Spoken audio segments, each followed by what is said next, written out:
Goals and reflects.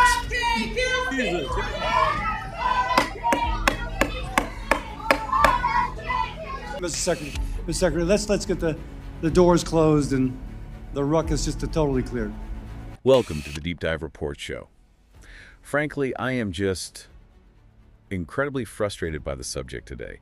Political gaslighting, dangerous misinformation in public health, it just makes my blood boil sometimes. It's more than frustrating. It feels calculated, you know? Undermining trust in institutions that are supposed to protect us. Exactly. And today we're diving straight into this hearing with HHS Secretary Robert F. Kennedy Jr. And what happened there is really, really disturbing. It's a prime example of what you're talking about. Misinformation used to erode public health confidence. Right. So the main event really was Senator Chris Murphy just directly accusing RFK Jr. of misleading Congress, specifically about vaccines. Not just misleading, he basically said he lied during his confirmation. Yeah, he didn't pull any punches. Yeah. Let's actually play that first clip where Senator Murphy lays it out. Secretary Kennedy, I want to talk to you about your relationship with this committee and this Congress.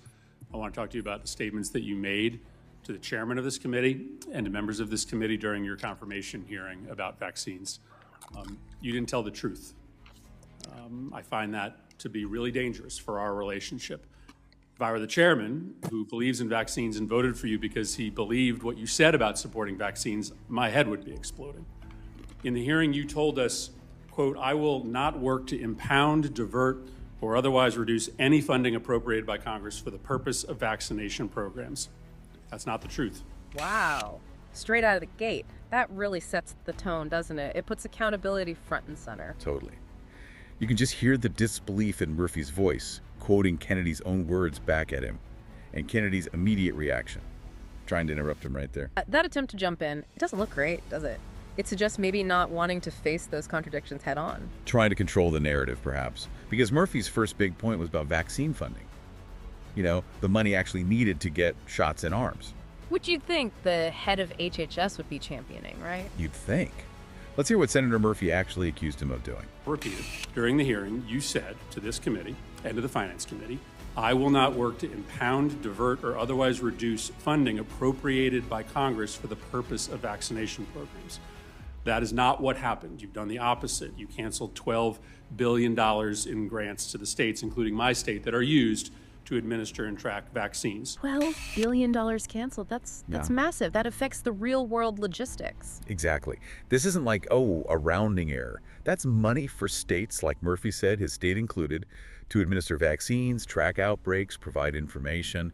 And Kennedy's response: What do you say? When did I do that? When did I do that? Seriously. It's like either he has no idea what's happening in his own department or he's just flat out denying it. Think about what that means for, your local health department. Right. That funding is absolutely critical. It's how they reach vulnerable people, how they manage supplies, how they track diseases. Cutting that, it just weakens the whole system. It makes us less prepared. It feels disturbingly familiar, doesn't it?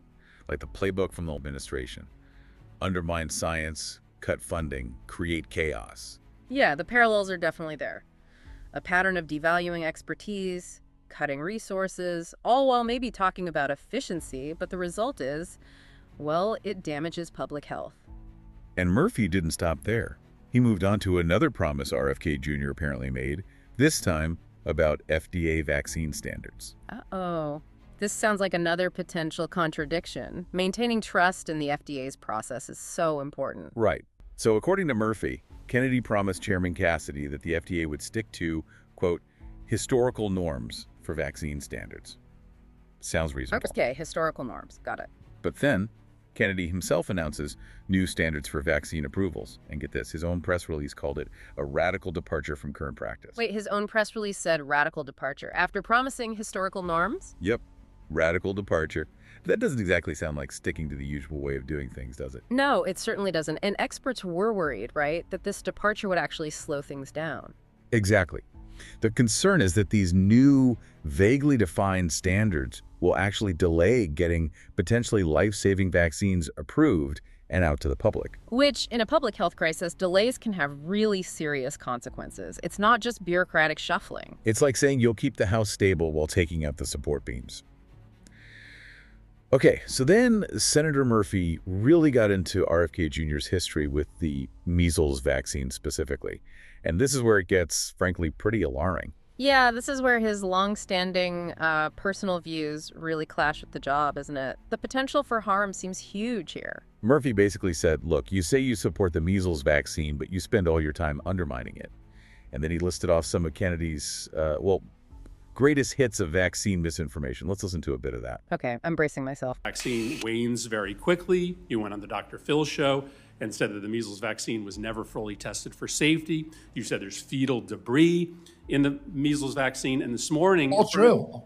Hearing those claims listed like that, Yeah. especially the fetal debris one, it's just jarring in an official hearing context. And Kennedy's response to all that. Listen, true, all true. Yeah. Of course it's true. Senator, do you not know what you're talking about? All true, all true. He just doubles down. He says Murphy doesn't know what he's talking about. Unbelievable. He's affirming claims that have been widely debunked for years. Let's just quickly address a couple of those. The fetal debris thing, that's a classic, deliberately disgusting anti-vax trope, right? Absolutely. It's designed to mislead and evoke fear. To be clear, yes, some cell lines used way back in the development phase decades ago originated from fetal tissue, but the final vaccines, they absolutely do not contain fetal tissue or cells. It's pure misinformation. Designed purely to scare people. And the idea that the measles vaccine wasn't fully tested for safety, that's just outrageous. It's completely false. The MMR vaccine is one of the most studied, most scrutinized vaccines in history. Decades of data, millions and millions of doses administered worldwide. We know it's safe. We know it's incredibly effective, like 97% effective with 2 doses. And that protection lasts a very long time. Organizations like Stanford, the Infectious Diseases Society of America, they all confirm this. Yet this is the stuff the HHS Secretary is promoting as all true. Murphy then used this really great analogy, comparing Kennedy's rhetoric to poisoning a lake. That's a good one, because even if he says swim in the lake, if he keeps warning about non-existent dangers, who's going to trust the water? Exactly. He's basically saying, yeah, the vaccine's fine, but hey, watch out for all these scary things I keep mentioning that aren't actually true. It creates doubt where there shouldn't be any. It completely undermines confidence. It's not informed consent. It's manufactured fear. Which brings us to the moment where Murphy tried to pin him down. Would he actually, unequivocally recommend the measles vaccine? You'd think that would be an easy yes for the HHS Secretary. You would absolutely hope so. A simple, clear endorsement based on overwhelming science. So Murphy asks him straight up. And Kennedy's response, he launches into this weird alligator analogy. An alligator analogy, seriously, instead of a yes or no. Yep. Listen to this evasion tactic. The consequence of what you're saying, and are you actually still recommending people get the vaccine, or are you not? Senator, if I advised you to swim in a lake that I knew there to be alligators in, wouldn't you want me to tell you there were alligators in it? So It's just deflection, isn't it? He's avoiding the direct question with a confusing metaphor that doesn't even really apply accurately. He's the one creating the perception of alligator. Precisely. He's the one muddying the waters. Then he tried to spin it as being about radical transparency. Oh, please. Transparency means giving accurate information, not repeating debunked claims as if they're legitimate issues. Right, he says. Radical transparency. Not say everything is safe and effective if I know that there's issues. As if his issues are based in reality. Senator Murphy's reaction really cut to the core of the problem. What did Murphy say then? He basically said, I think you're answering the question by not answering it. And then he delivered this powerful closing statement on that point. I think you're answering the question. Dangers for the American public and for families. The reason people have lost faith in this program is because they've been lied to by public officials for year after year after year. Wow. He directly links the loss of faith to officials like Kennedy spreading misinformation. That's a heavy accusation, but given the exchange, it feels earned. It really does. Yeah. People lose trust when they feel they're being lied to, especially by health officials. So after Murphy, then Rosa DeLauro took over questioning. And she didn't let up either. Okay, what does she focus on? First, she picked up on his misleading comparisons about measles outbreaks, comparing the U.S. to other regions. Ah, the selective data comparison trick. Exactly. He was apparently comparing the U.S. outbreak numbers to the entire WHO European region, which includes countries with much weaker health systems and lower vaccination rates.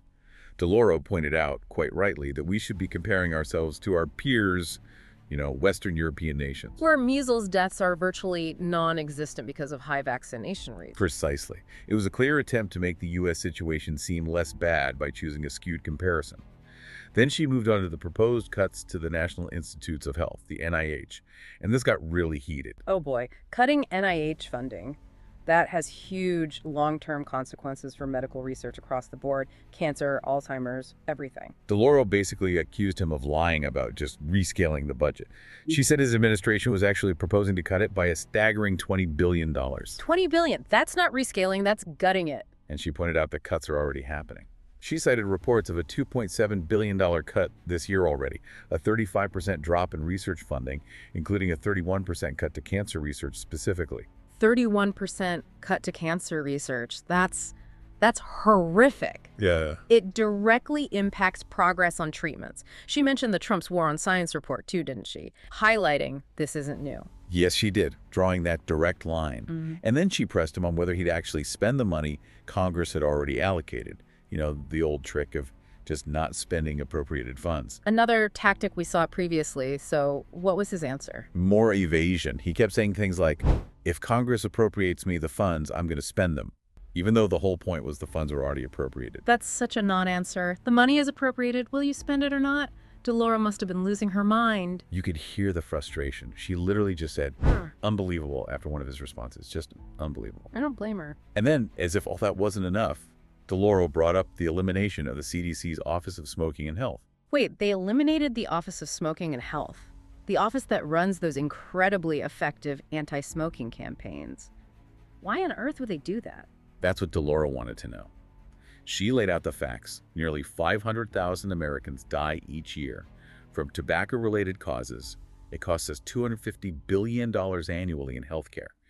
And the CDC's Tips from Former Smokers campaign, hugely successful, helped over 1 million people quit. It's one of the most effective public health interventions we have. Dismantling that seems counterproductive, doesn't even begin to cover it. It's actively harmful. So what was Kennedy's explanation for getting rid of this successful office? Yeah, what could the justification possibly be? He mumbled something about a reorganization and, conveniently, a court order that supposedly prevented him from discussing the details. But he claimed the programs were just transferred. Transferred to the Administration for Healthy America. That sounds suspicious, like a way to bury it or reduce its funding and independence. That's exactly what DeLauro suspected. She pointed out that transferring often means less money overall and demanded he commit to spending the $246 million already set aside for tobacco prevention. Good for her, trying to pin him down on the actual funding. Did he commit? Not really. Yeah. Instead, he launched into this completely off-topic rant about how disorganized things supposedly were before him, complaining about like having multiple offices for women's health or minority health. What does that have to do with eliminating the smoking office? That's just pure deflection, trying to blame past administrations for his current actions. Total deflection. DeLauro wasn't having it. She cut him off, demanded data on what exactly was cut and why, and he sort of vaguely promised to provide it, mentioning that convenient court order again. Yeah, that court order sounds awfully convenient. The whole thing just reeks of trying to dismantle effective public health programs under the guise of reorganization. Absolutely. So wrapping up this whole hearing, it was just deeply, deeply concerning, wasn't it? It really was. The key things that stand out are the clear pattern of misleading statements on vaccines, both safety and funding, then the massive proposed cuts to NIH research, which is just devastating. And finally, this baffling, dangerous move to get rid of the CDC's successful anti-smoking office. It paints a picture of someone who seems actively hostile to established science and public health priorities. The potential danger to public health, to scientific integrity, it's immense. And it just erodes trust, you know? When you have officials spreading misinformation or dismantling programs that work, it makes it harder for people to trust any public health advice. You, listening, need to stay vigilant and really question the information coming from officials. Critically evaluate everything. And you're right, the parallels to the previous administration's approach to science are just undeniable. It feels like the same playbook. It does. Denial, deflection, prioritizing ideology over evidence. It really makes you think about how crucial evidence-based policy is and how much we need accountability from public servants. We absolutely do. You really need to understand the stakes here. These aren't just political games. These decisions and this rhetoric directly impact the health and safety of you, your family, your community. Stay informed, stay critical. Okay, that's all the time we have for this deep dive. It was a lot to process and frankly pretty upsetting. But thanks for joining us on the Deep Dive Report Show. Yes, thank you for listening. Make sure you keep tuning in as we continue to unpack these critical issues.